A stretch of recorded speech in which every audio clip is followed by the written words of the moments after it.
उग्रसेन जी महाराज के कोई पुत्र नहीं था, भारी तपस्या की और तपस्या के प्रताप से उनकी पत्नी गर्भवती हुई। और गर्भवती पत्नी हुई, एक दिन वो सहेलियों के साथ वन में भ्रमण करने गई और कहती है पेट में बालक होता है तब सुंदर भगवान की फोटो का दर्शन करना चाहिए। उन्होंने क्या किया, सहेलियों के साथ वन में गई, वहां उस कोई राक्षस को देख लिया और राक्षस का दर्शन होने से वही असर उस बालक पे पड़ गया। दुर्मिल नाम के राक्षस को देखा। बड़े बड़े ब्राह्मणों ने कहा कि तुम्हारे घर में जो बालक आएगा वह दुष्ट आएगा, तुम्हारे वंश का विध्वंस कर सकता है, इसलिए तुम कोई उपाय कर लो। बच्चा जन्म लेता है, उसका नाम कंस रखा जाता है। उग्रसेन जी महाराज लता पतंग में पलेट कर यमुना जी में प्रभावित कर देते हैं। सूरसेन जी महाराज वहां तपस्या करते हैं, उसी बालक को ले आते हैं घर में, ले आकर पालन पोषण करते हैं और पालन पोषण करते हैं। एक दिन रावण रात को बैठा होता है, आकाशवाणी होती है कि अरे रावण, जो पालन पोषण तुम्हारा कर रहा है वो तुम्हारे पिताजी नहीं है। मन में बड़ा कलेश होता है और उठकर वन की ओर चले जाते हैं, जाके शिव महाराज की तपस्या में लीन हो जाते हैं। इतनी भारी तपस्या करते हैं, शिव जी महाराज प्रसन्न हो जाते हैं और प्रसन्न होके कंस को एक धनुष देते हैं और धनुष देके कहते हैं इस धनुष को कोई नहीं तोड़ेगा और जो तोड़ेगा वो तुम्हें नहीं छोड़ेगा। अब तो महाराज कंस को बड़ा ही भय हो गया, बड़ी बड़ी सेनाओं को लेके आता, अगासुर, बकासुर, यमकासुर, धेनुकासुर, अष्टासुर, बड़ी बड़ी सेनाओं को लेके आता है। उग्रसेन जी को पकड़कर कारागृह में डाल देता है और अपने खुद के नाम हवन कुवालने लग जाता, आरतियां करवाता, ब्राह्मण को कष्ट देता। उग्रसेन जी कहता है कि बेटा ब्राह्मण को कष्ट नहीं देना चाहिए, तो उसको पकड़ के कारागृह में डाल देता। कंस की एक चाचा की बहन है देवकी, कंस बड़ा दयालु भी है, वो सोचता है कि मेरे चाचा की बेटी उसकी शादी कर दूं तो ठीक रहेगी। शादी करते हैं, बड़े विधि विधान से विधिवत से शादी करते हैं वासुदेव जी के साथ। बड़ी बारात आती है, बड़ी धूमधाम से धन दौलत खूब देते हैं, कन्यादान करता है, विदाई का समय आता है और कंस आज देव की बहन को विदा करने के लिए जा रहा है। कहते हैं ना भाई साथ में जाता है ना, आज साथ में कंस जा रहा है। बड़े बड़े रथों को सजाते हैं, बड़े सुंदर धन दौलत के साथ कन्यादान करके आज भाई की विदाई करने जा रहा है। विदाई करते हैं अपनी बहन की और जाते हैं, रास्ते में आकाशवाणी होती है। आकाशवाणी में कहती है कि अरे कंस, जिस बहन को तुम विदा करने जा रहे हो उसका अष्टम गर्भ तुम्हारा काल होगा, काल होगा, काल होगा, काल होगा, काल होगा, काल होगा। आकाशवाणी में कह दिया कि तुम्हारी बहन का अष्टम बच्चा जो 8वां बालक होगा वो तुम्हारा काल होगा। अब तो कंस को भय आ जाता है, बड़े बड़े राक्षसों की सेना बना लेता है। आकाशवाणी लिखे फिर सोचता है कि मैं देवकी को ही मार देता हूँ तो मेरा काल जन्म नहीं लेगा। अब दौड़ा दौड़ा रथ के पास जाता है और देवकी के केस को पकड़कर नीचे गिराता और कहता है कि वासुदेव जी कहते हैं अरे अरे छोड़ो छोड़ो छोड़ो, अभी तो तुमने कन्यादान किया है, कन्यादान का समय स्त्री लक्ष्मी का रूप होता है, तुम क्यों मार रहे हो? भले आपने नहीं सुना आकाशवाणी ने क्या कहा, इसका अष्टम बालक काल होगा हमारा, मेरे काल को जन्म देने वाली को ही मार देता हूँ तो काल कहां से जन्म लेगा। वासुदेव जी ने कहा, कहते हैं कि पति को पति कहलाने का हक तभी है कि पत्नी की हर तरह से सुरक्षा रखे, हर तरह से उनकी मनोकामना पूरी करे, तभी को पति कहलाने का हक है। आज वासुदेव जी ने कहा इसे छोड़ दीजिए, इसने क्या बिगाड़ा है तुम्हारा, इसके जो बालक होगा वो मैं तुम्हें लाकर दे दूंगा, इसको छोड़ दो। कंस ने कह दिया कि छोड़ तो दूंगा पर एक बात की शर्त रखना पड़ेगा। बोला कौन सी?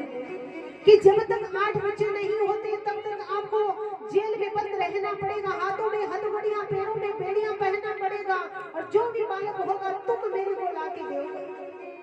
वासुदेव जी ने कह दिया मैं ला के दे दूंगा, कोई बात नहीं, इसको तो छोड़ो। छोड़ दिया। आज कारागृह में वासुदेव देवकी को डाल देते हैं। एक बालक होता है पहला और कंस को पता लगता है, कंस वो बालक को लेते हुए शिला पर मारकर जोर से पटकता है और उसको मार देता है। दूसरा होता है, दूसरे को मार देता है। तीसरा होता है, तीसरे को मार देता है। ऐसे करते करते 5-6 बालकों को मारता है। 7वें बालक शेषनाग जी लक्ष्मण जी बड़े भैया बलराम बन के आ रहे हैं। भगवान ने सोचा हमारे भैया को मार दे। भगवान योग माया को आदेश देते हैं और देवकी के गर्भ से बालक को निकाल कर रोहिणी के गर्भ में स्थापित कर देते हैं। कंस कहता है अरे अरे अरे 7वां क्या हुआ, 7वां क्या हुआ। सैनिक कह देते हैं कि गर्भ नष्ट हो गया, कुछ नहीं। और 8वां आ रहा है, कौन? मेरे कन्हैया आ रहे हैं, भगवान आ रहे हैं। कहते हैं कृष्ण पक्ष अष्टमी तिथि 12 बुधवार रोहिणी नक्षत्र रात में ठीक 12 बजे एकदम बादल गरजने लग जाते हैं। सारे सैनिक सो जाते हैं। इधर माई यशोदा की भी एक लाली होती है, इधर कन्हैया होते हैं। मंद मंद बारिश होती है, बादल खड़कते हैं, आटों की हड़बड़ियां बोलियां खुल जाती है। सभी सैनिक सो जाते हैं और मेरे कन्हैया का जन्म होता है।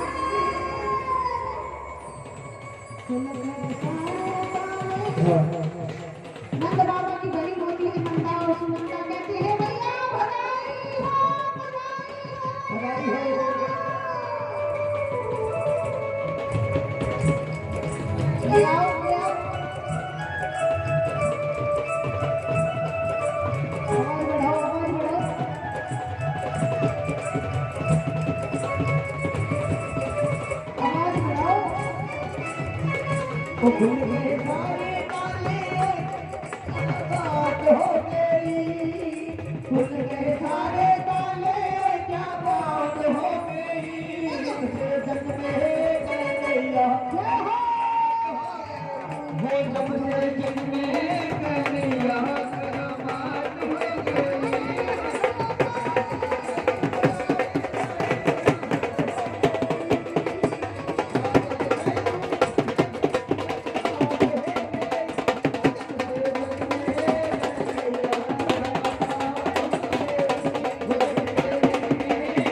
के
आरती से पहले कोई नहीं जाएगा, प्रसाद देके आरती करवा के जाना है।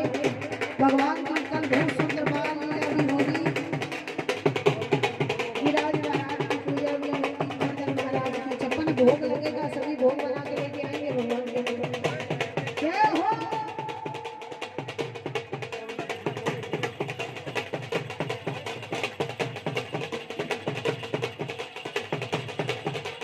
राधे राधे राधे राधे सभी को आगे ये कथाएं निरंतर आपको समर्पित की जा रही है धर्म प्रचार और जन कल्याण के लिए।